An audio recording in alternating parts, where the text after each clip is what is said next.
Welcome to the revolution. How was your revolution? Spinningly good.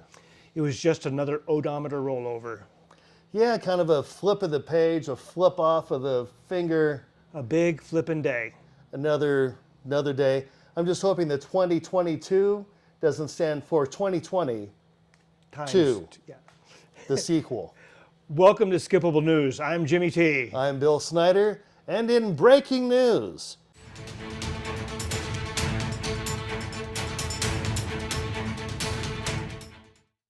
in your county Superior Court jury duty, if you have it, don't worry about it. If you were summoned to appear in Independence on Monday, January 10th, Tuesday, January 18th, or Wednesday, January 19th, these panels have been canceled and you do not need to appear, for if you appear and it's been canceled, you appear foolish.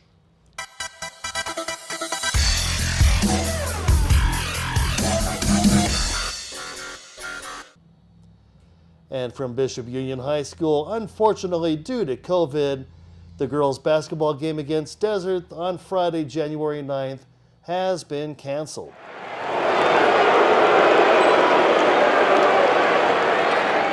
Stacey Van Ness is just a great person. And She is. What a great athletic program. It's really good. She's been there, 20 years? Something Doing a like great job, taking this year off from coaching to focus more on directing. So good for her. Now we're going to do a special thing. Eye on Artists of Inyo County. Chris Langley interviews Sage Romero.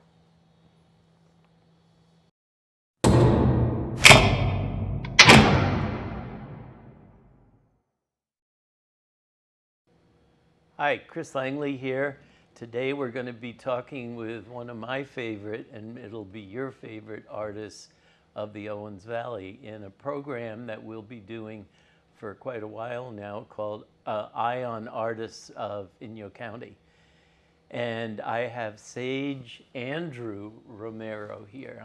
I don't usually call him Andrew, but there you go. So it's good. And he is an amazing hoop dancer. If you haven't seen him, it's almost makes you wonder how he doesn't get all tangled up and fall down.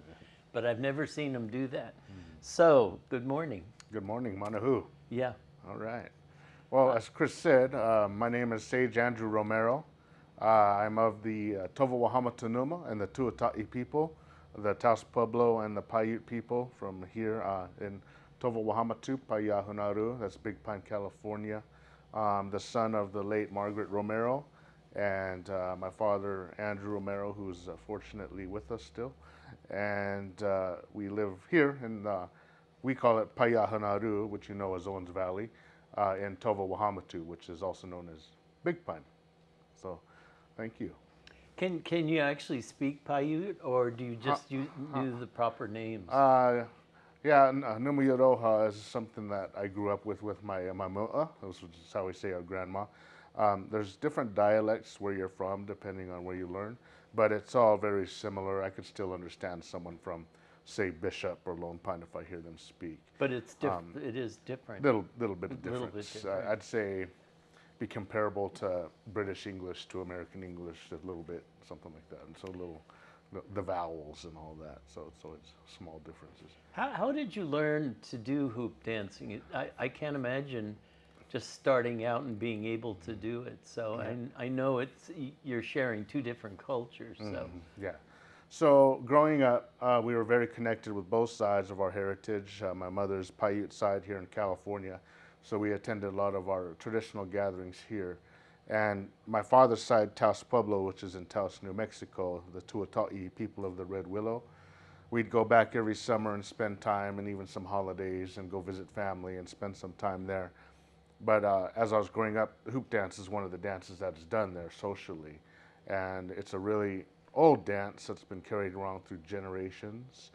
And it was something I've always been drawn to. I've always wanted to learn it. And growing up, I was told as a young child, because I wanted to learn it, they said, well, you got to earn the right to do this dance. It's not something you can just, I'm going to do it and start doing it. It's something you have to show that you're going to be someone that can carry it in a good way, someone that could represent your family in a good way. And so I started working upon myself so that I can represent in that way. and just practicing language, culture, dancing. I did social dancing, which is our traditional dancing. Also started in powwow so I could develop myself. Now, when you say social, that's different than spiritual. Is that? Social is fair? more spiritual. It's Oh, the it one is we do more with the spirit. like community gatherings, smaller gatherings, Okay. those kind of things. Powwows is a more broad when you see like Okay. at the bishop powwow. Right. That's more the tribes And that's for coming public. in. Yeah, The, and the people can attend. yeah. But yeah, so I did all that, and then I also started a dance group as a youth, just showing that I could have some good leadership, and also started promoting sobriety, which I still do today. I don't drink, I don't smoke, I don't intake any type of drugs or anything like that. I try to carry myself in a good way because there's a lot of stereotypes about Native people and how many of us are substance abusers or addicted to substances. So growing up, I've always seen that, and I've also seen the effects. It was 80s and 90s as a child, just seeing a lot of loss of culture from people dying from alcoholism, drug use, partying, accidents, and a lot of older people that were stuck in that. And every time one of those elders was gone, it was as if a library had been burnt because a lot of their knowledge would go with them, which was songs, language, teachings, customs that they may have known that nobody else really knew. So sobriety has always been very important to me. It's something I still advocate for today, and I just do my best to represent so that people, young people, all people can look up and see an individual that doesn't have to have those substances in their life.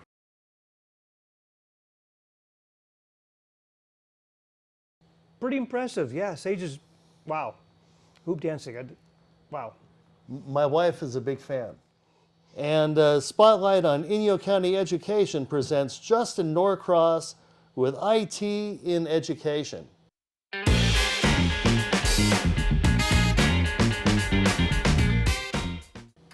Hi, Chris Langley here.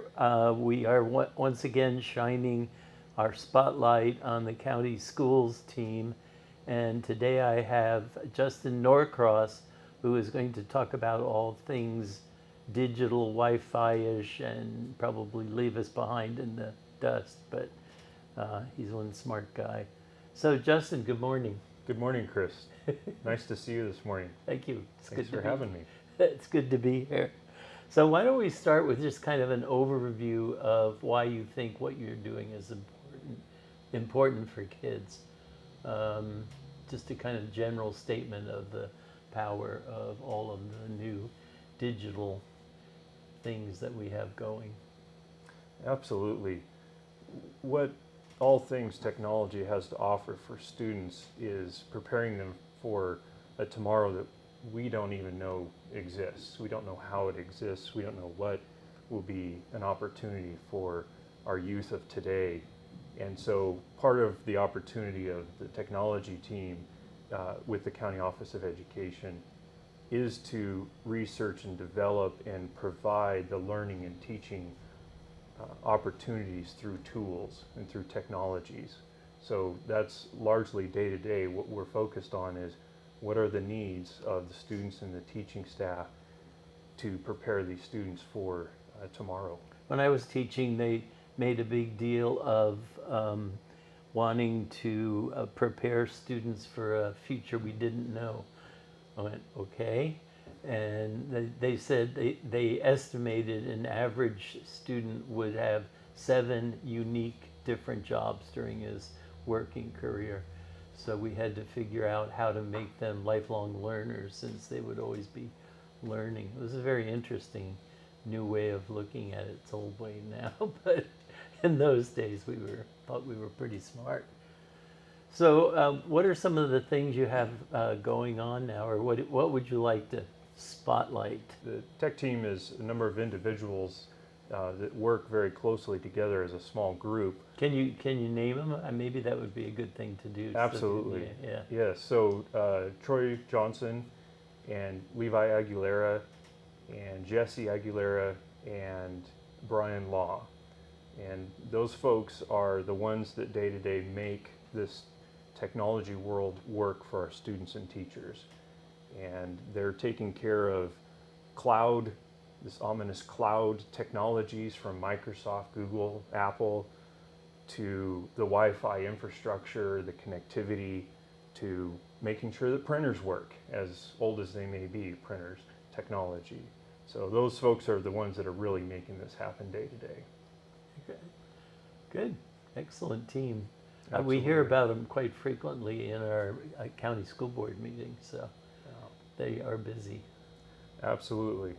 We field dozens and dozens of requests and incidences and issues every week. And that can range from Death Valley to Round Valley and all 12 plus schools in between. So it's definitely a busy operation and a busy endeavor that we have before us. But again, our constant focus is what are we doing to help the learning and the teaching for our students and teachers. And how do you do that? What programs are you thinking about putting together, or what approaches are you using now to make it better for kids to learn to access the world? Sure. So I think one of the most exciting and identifiable for most folks would be to mention Minecraft. Now, uniquely, Minecraft, now owned by Microsoft, has made an education version available for schools and to use in a curricular, in a learning setting where there's content that's relevant to the student teaching or the student learning. And that system we're hoping to have available in the future for all schools if they should choose to use a Minecraft for education. So would they have to pay for it, or would the county pay for it, or how does funding work for that? So interestingly, through the California IT and Education Association, they have negotiated a Microsoft pricing contract as if we were a 1,000+ employee company. That contract includes the Minecraft licensing for all our schools in Inyo County, and that's something we're doing through the County Office of Education, that contract negotiation. So before we began this interview, we were talking about partnerships and the power of partnerships in modern business and communication. What are some of the partnerships that we should be aware of that you work with? Sure. So to really deliver a world-class connectivity to the internet for our students from our schools, we can't do it without partners.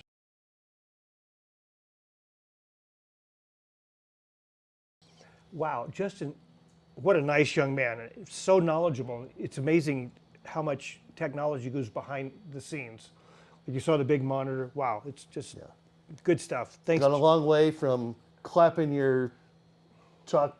Yes. Yeah. Yeah, long way from the chalkboard. Yeah. Now we're going to do another spotlight on Inyo County education. We're going to talk to Randy Cook. Chris Langley's going to talk to Randy Cook about the Job Center. And this is really a cool project.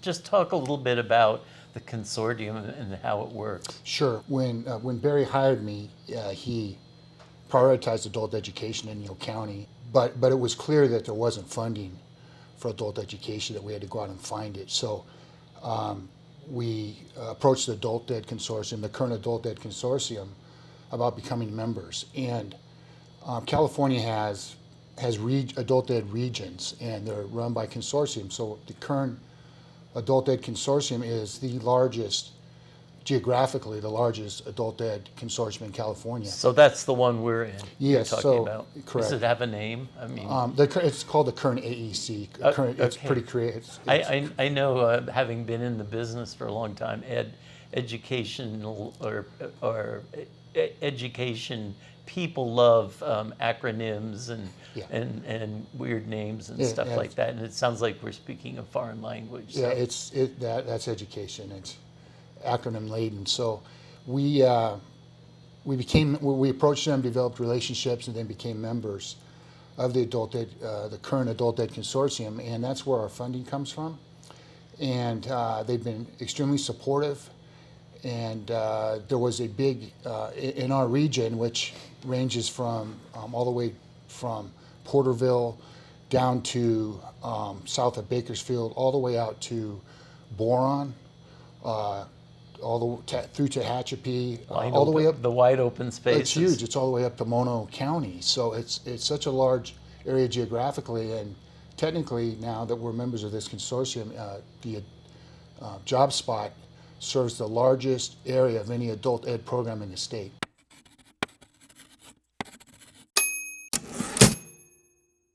So it's free to people who want to take advantage of it. It is free. We are focusing on career technical education programs now, kind of deciding what other programs we can offer that are workforce focused. So some of those programs would have some charge for just some of the resources. For instance, we're looking at culinary perhaps. So there would be a semester fee for something like that. But other than that, it's free. It's a great opportunity for adults to get back on track in terms of their career. And we believe that adult ed can have a great impact on the economy, not only here in our community in Bishop, but in Inyo County, and that adults that go back and continue their education improves K-12 education. So is there a lower cutoff to the age that can use this? Because we keep talking about adult education. Yeah, so yeah, 18 you have to be an adult. You do, 18 years of age. Many of our students are, the ages range from 18 to, we just have enrolled a new GED student, and he's 81 years old. Oh my gosh. Yeah, and that's even older than me. Yeah, he's remarkable. And he travels from Aberdeen 3 days a week to come up to our location. But we do offer, a lot of our programs are online, and we are reaching students in Lone Pine, Aberdeen, Independence, and we will soon have students in Death Valley and the far reaches of Inyo County. So, we're excited about the technology we're using. It allows live interaction, engagement from the remote locations in Inyo County that will broadcast out of the Job Spot. So, really proud of my team. We have a great group down there. Molly Trotch is a teacher, program administrator. Dylan Kaufman, Linda, and Patty Gilpin, and Alejandra Barrera. We're really excited Wow, about. so it's quite a few people. A good crew down there that works very hard. Yeah, I know Molly pretty well from ECA days on down. So Yeah, she's a powerhouse. she so. is. I walked in there, and Dylan, the day I walked in unannounced, basically, Dylan was there. There weren't any students yet, but she took me for a tour, and Justin was setting up various technological teaching equipment, I guess you would call it. Right. So what do you have there that's new and different? Well, I think it's just it's technology that allows us to broadcast, through Zoom classes that are live and have students receiving direct instruction at the Job Spot, but then students remotely can participate in the class. Our class can see them, they can see our class, and our teachers can engage both remote learners and direct instruction students that are right in front of them. So we try to integrate them and make them feel a part of the classroom.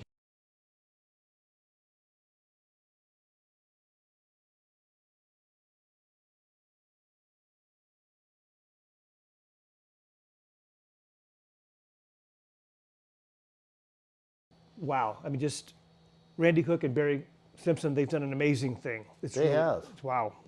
All right. Coming up, we have the world famous, because he said it is, fishing report by my friend Fred Rowe.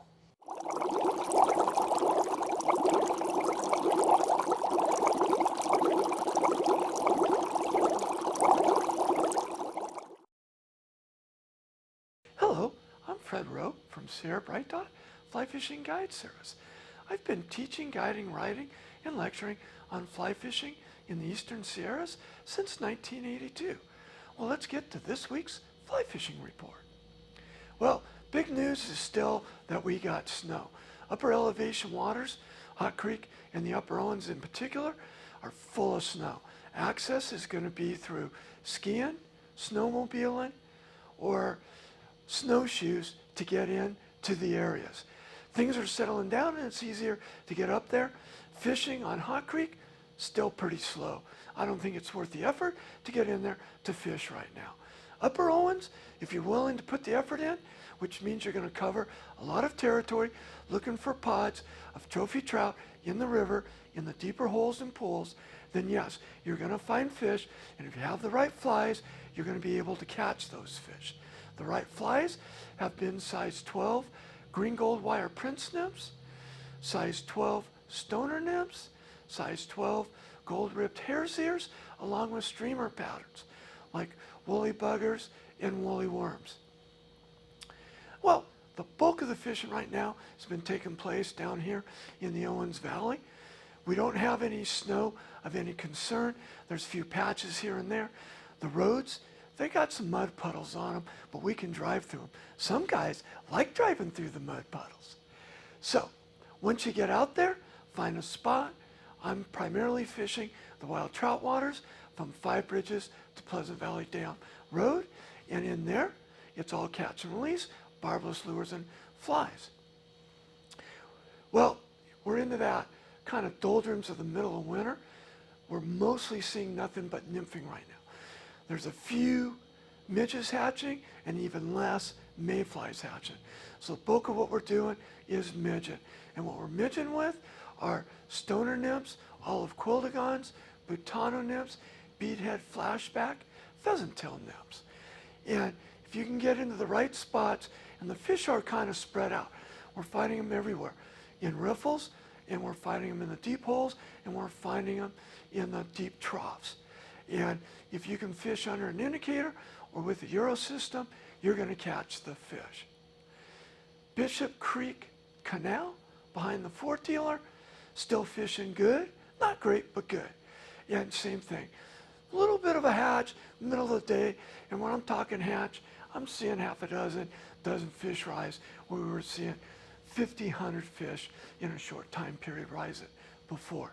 So, the flies, same things that we're using on the lower Owens for the most part. Midge patterns, though I'm using a lot more here.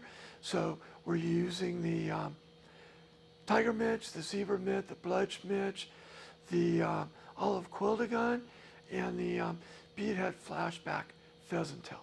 That's been this week's Fly Fishing Report, brought to you by Sierra Bright Dot. We can be found on Facebook and Instagram.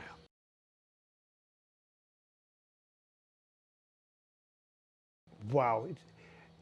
Even if you don't eat the fish, he always goes to these beautiful places. You saw that picture, just wow.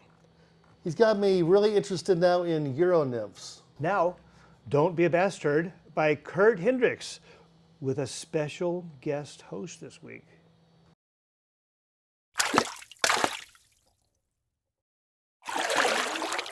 Hello Eastern Sierra. My name is Inyo Billy and the Billies. And this is Don't Be a Micropterus Samoids. Turd. This week's and this New Year's messages: take only images, leave only footprints. Catch and release. If the roles were reversed, you'd want the same. Again, this is Inyo Billy and the Billies wishing you great fishing in 2022. Find us on YouTube, eBay, and the Royal Palms.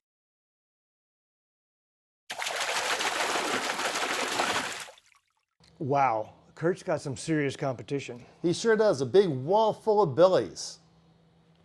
Billy, how cool. Billy Bass. And how did they get there? I don't know. I think they answer the question themselves, don't they? Yes, they do. I paid attention. From the Bishop Police Department, they have a special announcement as they would like to announce the retirement of Sergeant Dan Nolan. Sergeant Nolan has served the city of Bishop for over 22 years. During that time, he has served as a patrol officer, field training officer, and use of force range instructor. In his most recent collateral assignment, Sergeant Nolan served as a team leader for the Inyo County Special Enforcement Detail. Upon his retirement, Sergeant Nolan has accepted a position with the State of Nevada Commission on Peace Officer Standards and Training. Please congratulate Sergeant Nolan on his career and his future endeavors. Disclaimer, I know Danny. More important, I respect him. He's a great judge of character. He's one of the wisest, most intelligent, and most mature people that I've ever met. And here's some evidence.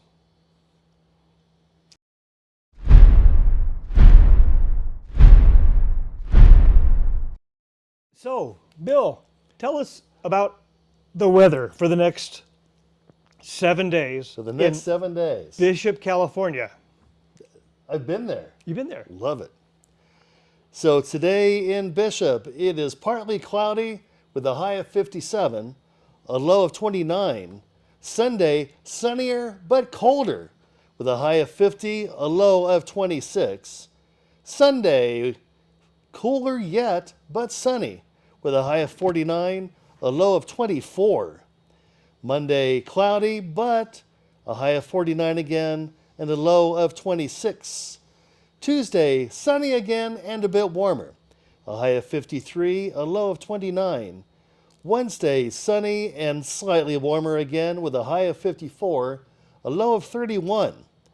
Thursday, partly cloudy, little cooler, high of 52, a low of 31. And next Friday, partly cloudy with a high of 52 and a low of 27.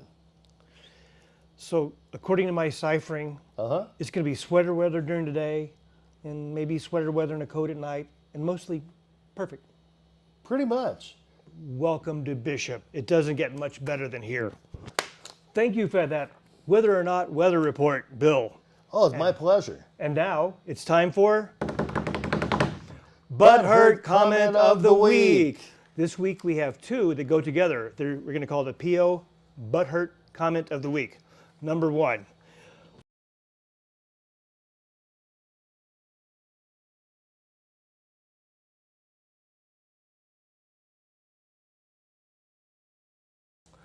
My, he seems nice. Yeah, he does. I think he's my neighbor. 7 winters ago, when I was pregnant with Ethan, I was driving down the highway on my way home from work.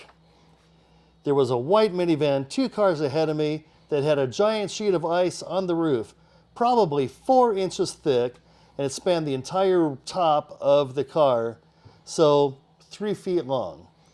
I vividly remember seeing it suddenly come loose, flipping through the air, and the next thing I knew, it was slicing through my windshield at 60 miles an hour. I was smashed in the face with glass and ice, and I couldn't see.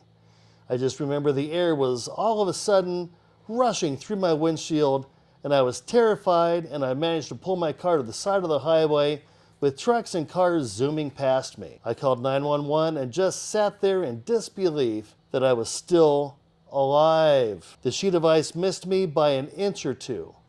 I was taken to the hospital and everything checked out okay. So long story short, please do not ever let the snow accumulate on top of your car and turn into those ice sheets that I still see everywhere during the winter. A week after this happened to me, a mother of 2 was killed in the same exact situation, and it really hit me just how lucky I was. You know, the unfortunate side of this is we all know this. Yeah, this PSA should be directed politely at the seasonal visitors.